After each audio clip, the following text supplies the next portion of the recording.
આજે એક એવી ઘટના બની છે કે જ્યાં ટાટા કંપનીએ પોતાના પાવર હાઉસમાંથી જે વીજળી લઈ જવા માટે બીજા યુનિટમાં વીજળી લઈ જવા માટે 8 કિલોમીટર લાંબી વીજ લાઈન ગેરકાયદેસર નાખી દીધી છે અને એના માટે લોકો વારંવાર રજૂઆતો કરી રહ્યા છે, માંગણી કરી રહ્યા છે કે તમે એની સામે પગલા ભરો. સરકારના તંત્ર દ્વારા એને નોટિસો આપવામાં આવે છે, છતાં પણ નથી ટાટા કંપની કઈ પગલા ભરતી કે નથી સરકારી તંત્ર પગલા ભરતું. કારણ કે આ વીજ લાઈન એવી જોખમી છે કે રોડની બરાબર કાંઠે નાખી દીધી છે અને ગમે ત્યારે ગમે તે અકસ્માત થઈ શકે છે. આ ગઈકાલે જ ત્યાં એક કેબલ સળગી જવાની ઘટના બની છે અને એના કારણે વીજ તંત્ર પણ ખોરવા ગયું છે. તો આ અંગે બધી જ વાતો કરવા માટે મેઘાબા હાથલ આપણી સાથે જોડાઈ ગયા છે અને એ બધી જ વાત કરશે કે ખરેખર શું ચાલી રહ્યું છે. તો મેઘાબા, તમારું સ્વાગત છે તો ગુજરાત રિપોર્ટમાં. ખૂબ ખૂબ આભાર દિલીપભાઈ, તમે આજે મને તમારા સ્ટુડિયોમાં બોલાવ્યો. હવે દિલીપભાઈ, વસ્તુ એવી છે ટાટા કેમિકલ છે ને સેફટી નામે ઘણા બધા અંદર નિયમો સખત છે, પણ જયારે પબ્લિકના સેફટીની વાતો આવે ત્યારે બધા નિયમો સાઈડમાં મૂકી દે છે. હવે જે ટાટા કેમિકલ પોતાના પાવર હાઉસની અંદર જે પાવર બનાવે છે તેને તેના પ્રિમાઇસ એરિયામાં એને વાપરવાની તો પરવાનગી છે એની પાસે, અને એને પોતાના સોલ્ટ એરિયામાં પાવર લઈ જવા માટે સરકાર શ્રી પાસેથી પરવાનગી લીધી, જેમાં બે આપણે એક આરએનબી નું બાર્ગેન મકાન વિભાગ રાજ્ય. હવે સ્ટેટ હાઈવે ની બાજુમાંથી એમણે 8 કિલોમીટર લાંબી પેલા ઓવરહેડ લાઈન હતી અને ઓવરહેડ લાઈન હવે એને અંડરગ્રાઉન્ડ કેબલ કર્યા. હવે ઓવરહેડ લાઈનની પણ એને પરવાનગી લીધી હતી, પણ જે તે સમયની અંદર ઓવરહેડ લાઈનની પરવાનગીમાં જે શરતો મૂકવામાં આવી હતી એ શરતો અત્યારે છે કે સેન્ટ્રલ લાઈન થી તમારે 12 મીટર દૂર આ તમારા વીજ પોલ રાખવાના.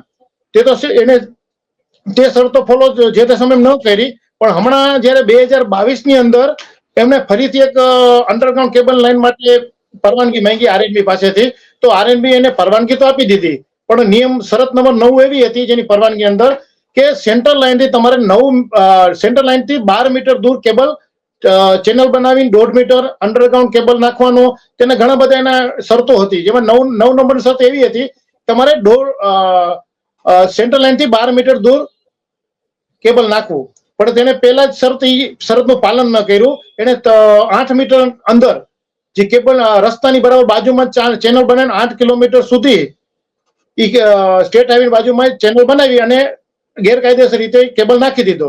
જે શરતનું પાલન ટાટા કેમિકલે કરવાનું ફરજિયાત હોય, જે સરકારશ્રીની ગાઈડલાઈન મુજબ. બીજી શરત એવી હતી કે તમારે કેબલ નાખવાની પરવાનગી તો ત્યાં આરએનબી રસ્તામાં આપી શકે છે, પણ તેમાંથી જે પાવર હોય ને ઇલેક્ટ્રિક પાવર એ પસાર કરવા માટે આપણે ચીફ ઇલેક્ટ્રિક ઇન્સ્પેક્ટર ગાંધીનગરથી પરવાનગી લેવાની હોય છે.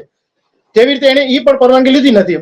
અમે માહિતી માંગી હતી ગાંધીનગર પાસેથી, આપણે ચીફ ઇલેક્ટ્રિક ઇન્સ્પેક્ટર પાસેથી. તેમણે પોતાના સ્પષ્ટ શબ્દમાં કીધું કે આજ દી સુધી ટાટા કેમિકલ અમારી પાસેથી નથી અમારે ઓફિસે આવીને પરવાનગી લીધી કોઈ કાગળથી કે પત્ર વ્યવહારથી, નથી કોઈ ઓનલાઈન લીધી. ઓનલાઈન પણ કોઈ પરવાનગી લેવામાં આવી નથી. અને જ્યાં કેબલ નાખ્યો એ કેબલની અમે ફરિયાદો જ્યાંથી કેબલ નાખવાનું શરૂ થયું ત્યારથી અમે આરએનબી વિભાગને એ કરતા હતા. આપણે નાયબ કાર્બન એન્જિનિયર છે, આપણે જે ખંભાળિયા બેસે એને ફરિયાદ કરીને અમે ઘણી બધી ફરિયાદ કરી. અને જયારે કેબલ નાખતા હોય ને ત્યારે એના પર ઇન્સ્પેક્શન પણ કરવાનું આ આરએનબી ના અધિકારીનું હોય છે. હવે વિચાર કરો, જેમને ગેરકાયદે અમે ફરિયાદ કરીએ છીએ કે કેબલનું કામ ચાલુ છે, આરએનબી જે રસ્તાની બાજુમાં કામગીરી ચાલુ છે, 12 મીટર દૂર નાખતા નથી, એમાં આરએનબી ના અધિકારીઓ રોજ અહીંયા મુલાકાત લેતા હોય અને એને આપણે ફરિયાદ કરો છો તો દેખો એને કેબલ પણ નાખવા દીધો. અને કેબલ નાખ્યા પછી બીજું અમે અત્યારે ફરિયાદ કરીએ તો ટાટા કેમિકલ અત્યાર સુધી ટાટા કેમિકલ્સ ને આરએનબી વિભાગે 9 વખત નોટિસ આપી કે તમે જે ગેરકાયદેસર કેબલ નાખ્યો છે, તમે આ કેબલ પાલન નથી કર્યું, ખસેડો. અને આજની તારીખમાં તમે જોઈ રહ્યા છો આ વીજ પોલ છે ને એ લોકો ખસેડાય જ નથી. હમણાં જ તાજેતરમાં 8-10 દી પહેલા એક અકસ્માત થયું હતું. હવે ગાડી એક સારી કન્ડિશન હતી, સ્ટાન્ડર્ડ ગાડી હતી મર્સિડીઝની, એટલે અકસ્માત લીધે વધારે કઈ જાનહાની થઈ નહીં, પણ સામાન્ય કોઈ નાની ગાડી હોય તો એમાં મોટું અકસ્માત થઈ શકતું હતું. હવે એ રસ્તાની બરાબર બાજુમાં જ છે, એકદમ અડીને. અત્યારે હમણાં 2 દી પહેલા જો કામગીરી કરતા ત્યાં કેબલ નું બ્લાસ્ટ થઈ ગયું હતું. આ કેબલ જે બ્લાસ્ટ થયો એને એ લોકોએ કંઈક અમારા હમુસર ગામની અંડરગ્રાઉન્ડ લાઈન જે આપણે પાદરમાંથી લીધું છે.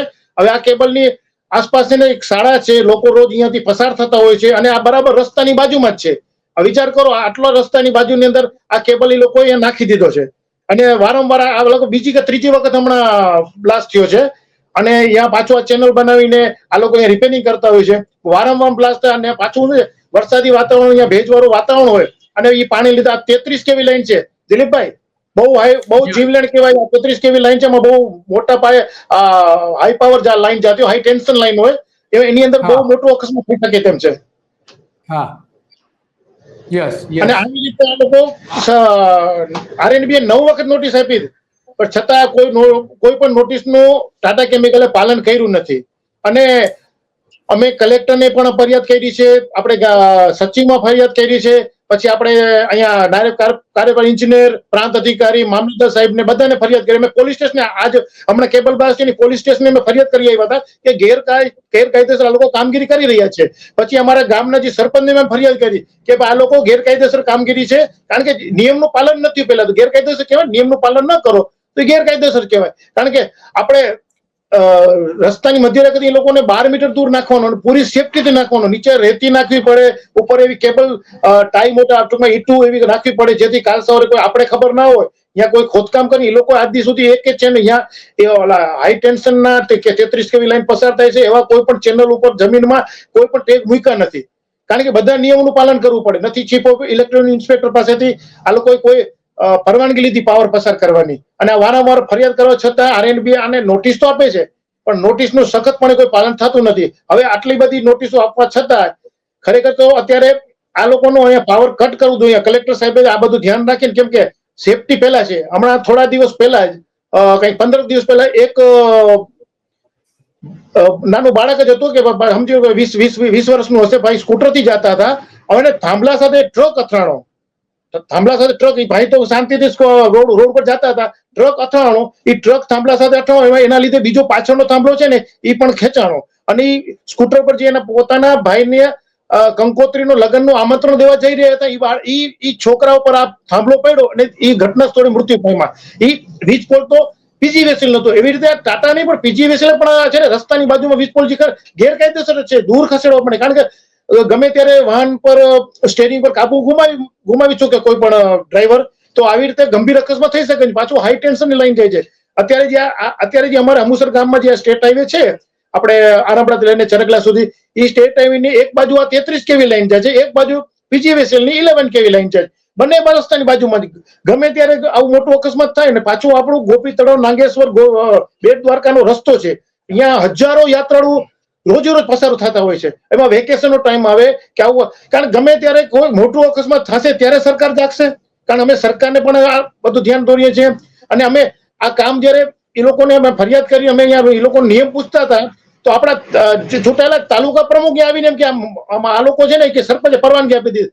સરપંચે પરવાનગી આપી દીધી, સરપંચનું કંઈક સ્થાનિક લોકોનું જોવું પડે. તાલુકા પ્રમુખ આવીને કે મેં હું પરવાનગી આપું છું, બધા આવી રીતે પરવાનગી દઈ દે છે. એટલે ચૂંટાયેલા પણ કોઈ ધ્યાન નથી દેતા, નથી કોઈ સરકારી અધિકારીઓ ધ્યાન દેતા. અને ટાટા કેમિકલ મજૂર વર્ગમાં જો ટાટા કેમિકલ અંદર જયારે મજૂર વર્ગમાં એટલા બધા સેફટી નિયમો પાડે છે કે એ લોકો કાંઈ પણ થોડી ઘણી ભૂલ થાય તો એને અહીંયાથી નોકરીમાંથી કાઢી મૂકે છે. પણ અહીંયા પોતે જ ખુદ ટાટા કેમિકલ સેફટીના નિયમોનું પાલન નથી કરતી.